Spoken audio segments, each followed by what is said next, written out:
channel. Hope you're all doing well. So today I'm going to be looking at giving you my thoughts and unboxing Google Stadia.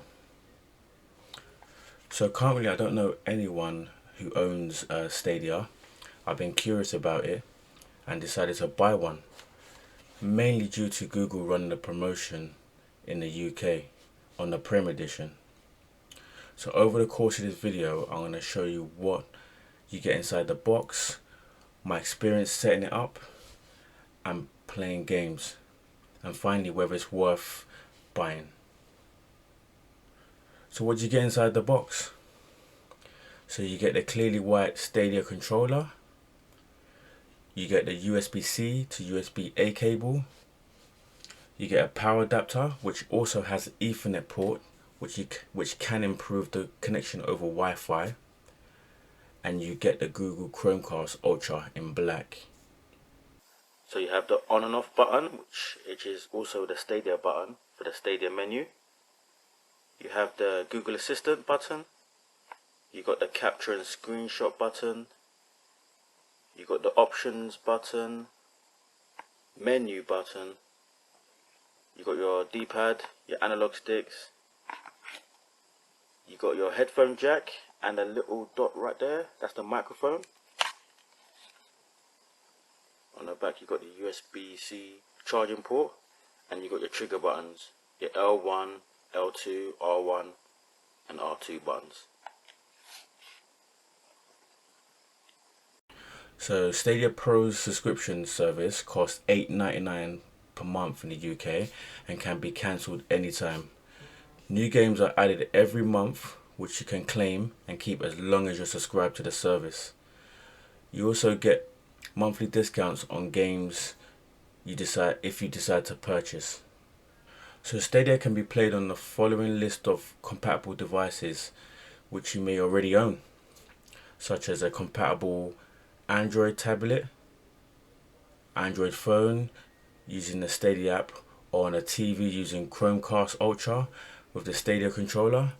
It can also be used on the latest version on the Chrome browser, so that could be on a PC, can be on a mobile device. The recommended internet speeds are 10 megabits per second or greater, 35 megabits per second for 4K play. So setting everything up was pretty straightforward. Anyone who has used or set up a Chromecast or Google Nest will be familiar with the process.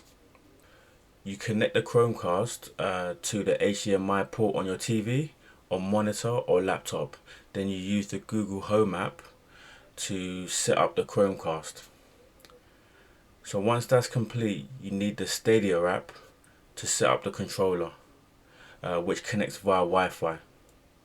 So once I finished setting these steps up, the first issue I ran into, and the main issue I ran into, was that Google do not let you complete the setup until you've signed up for the Stadia Pro trial, which is a free trial for 3 months. But the fact you can't proceed without the trial, I think is really bad. As a consumer, we should have the choice whether to sign up for a subscription service, but there's no option for a free base account from the beginning. This only occurs once you've cancelled the free trial period. So Google do state you will not be charged until after the 3-month trial ends, and you can cancel at any time. But I don't like the fact that you don't have a choice, or you are unable to use the service full stop. So there are 51 games to choose from in Stadia Pro. So I tested Wreckfest and Saints Row 4 Re-Election. There are a mixture of AAA titles and indie games. For me, the games ran really well that I tested. So my internet connection is about 80 megabits per second. So I didn't experience any kind of lag, and the load times were not long at all. So I've been really impressed playing the games on Google Stadia. There are a few games that I want to try out further. So I want to try Control and Darksiders 3. The controller is well designed and well built. The buttons feel okay, not too clicky, but I do think the rumble feature could be improved. I do like that Google bundled in Chromecast Ultra in the Premier Edition, which I picked up. And I got this again on promotion, as I mentioned earlier, for $19.99 when Google was running this fantastic promotion in the UK, which I think is great value for everything that's included in this bundle.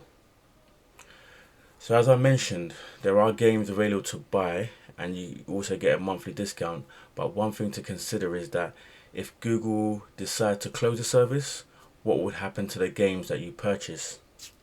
So I did receive an email from Google after setting up my free trial, and they said that you can keep the games that you buy even if you unsubscribe from Stadia Pro. So you do unfortunately lose access to the free games that they provide every month, but you can still play the games that you've purchased as you have access to your base account. But there is no mention of what happens to the games if the service is no longer available. So that's definitely something to bear in mind.